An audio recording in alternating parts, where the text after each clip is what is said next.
Hello दोस्तों, कैसे हैं आप। स्वागत है आपका मेरे YouTube channel Santoshi Rawat blog में। तो सबसे पहले सभी यूट्यूबर फ्रेंड और फैमिली फ्रेंड को राधे राधे।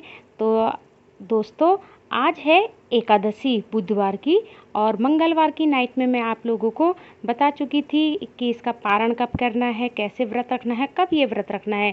तो चलिए मैं बताती हूँ आपको व्रत के बारे में। तो जो लोग भी नए चैनल से जुड़ रहे हैं, सबसे पहले वो सब्सक्राइब कर लीजिए वीडियो को, और चैनल को सब्सक्राइब कर लीजिए। तो आज है अथ इंद्रा आश्विन मास कृष्ण पक्ष की एकादशी।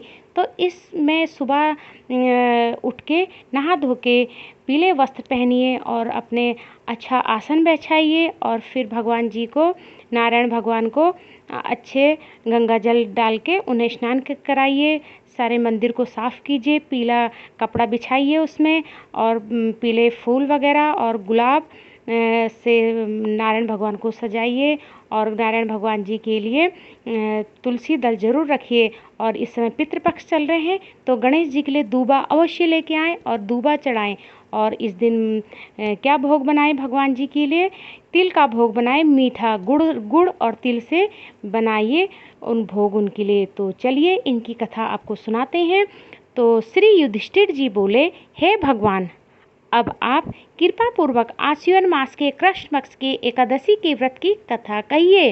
इस एकादशी के व्रत के करने से कौन कौन से फल मिलते हैं, सो समझाए कर कहिए।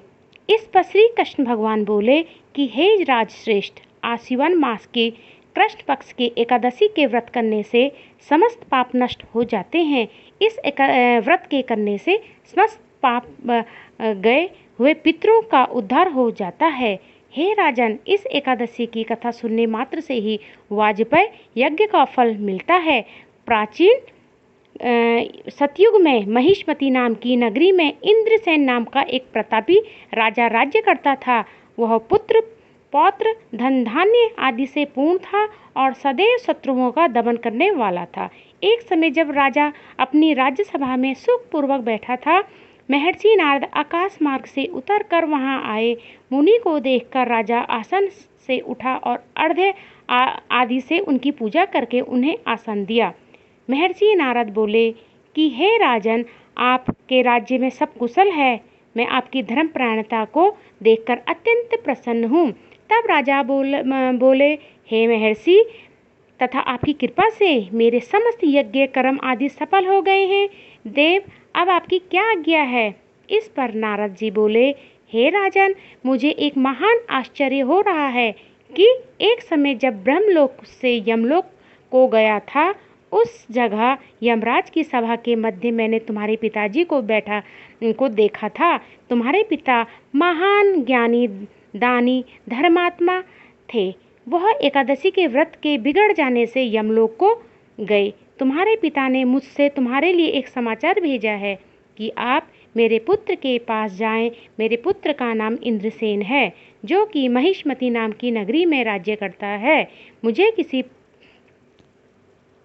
पूर्व जन्म के कर्म कारण जो यह लोक मिला है, यदि मेरे पुत्र इंद्रसेन आश्विन मास के कृष्ण पक्ष की इंद्रा एकादशी का व्रत करे और उसका फल मुझे दे दें, तो मेरी मुक्ति हो जाए, इस लोक से छुटकारा मिल जाएगा और स्वर्ग लोक में वास करूंगा।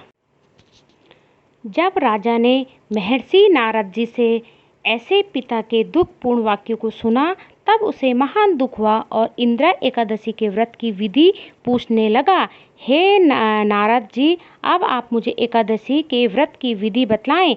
इस पर नारद जी बोले कि हे राजन, आश्विन मास की कृष्ण पक्ष की दशमी के दिन प्रातःकाल श्राद्ध सहित स्नान करके इसके पश्चात फिर दोपहर को भी स्नान करना चाहिए। उस समय जल से निकलकर श्रद्धा पूर्वक पितरों का श्राद्ध करें। उस दिन एक समय भोजन करें और रात्रि को पृथ्वी पर शयन करें। इसके दूसरे दिन अर्थात एकादशी के दिन प्रातःकाल दातून करें, स्नान करें। उसके पश्चात भक्ति पूर्वक व्रत धारण करें और कहना चाहिए कि मैं आज निराहार रहूंगा और समस्त भोगों को त्याग दूंगा। इसके पश्चात कल भोजन करूंगा। हे भगवान, आप मेरी रक्षा करने वाले हैं, आप मेरे व्रत को निभाएं। इस प्रकार आचरण करके दोपहर को शालिग्राम जी की मूर्ति को स्थापित कर और उत्तम ब्राह्मण को बुलाकर भोजन कराएं और दक्षिणा दें। भोजन में से कुछ हिस्से को गौ को खिलाएं और विष्णु भगवान को धूप दीप नैवेद्य आदि से पूजा करें और रात्रि का जागरण करें। इसके उपरांत द्वादशी के दिन मौन होकर बंधु बांधवों सहित भोजन करें। यह इंद्र एकादशी के व्रत की विधि है। हे राजन, यदि आलस्य रहित होकर इस एकादशी का व्रत करोगे तो तुम्हारे पिताजी अवश्य स्वर्ग जाएंगे। महर्षि नारद से सुन इंद्र एकादशी आने पर उसका विधि पूर्वक व्रत किया। बंधु बांधवों सहित इस व्रत के करने से आकाश से फूलों की वर्षा हुई और राजा के पिता यमलोक से गरुड़ पर चढ़कर स्वर्ग को चले गए। राजा इंद्रसेन भी इस एकादशी के व्रत के प्रभाव से इस लोक में सुख भोग कर अंत में स्वर्ग लोक को गए। श्री कृष्ण भगवान कहने लगे, हे धर्मराज, मैंने तुम्हारे सामने इंद्रा एकादशी का महात्म्य का वर्णन किया है। इस कथा के पढ़ने व सुनने मात्र से ही समस्त पाप नष्ट हो जाते हैं और अंत में स्वर्ग लोक में जाकर वास करते हैं। बोलो इंद्रा एकादशी पितृदा एकादशी की जय हो। ओम नमः भगवते वासुदेवाय। दोस्तों, अगर आपको इंद्रा एकादशी की कथा अच्छी लगी हो तो कमेंट बॉक्स में ज़रूर ओम नमः भगवते वासुदेवाय ज़रूर लिखिए कमेंट्स बॉक्स में और ज़रूर बताइए आपको कथा कैसी लगी। तो अपने दोस्तों में शेयर कीजिए, इसका पुण्य का भागीदार बनिए। इंद्रा एकादशी पितृपक्ष में पड़ रही है, इसलिए इसका सुनने मात्र से वाजपेयी यज्ञ का फल के बराबर इसकी कथा है और आपको इसका पुण्य बहुत मिलेगा। तो चलिए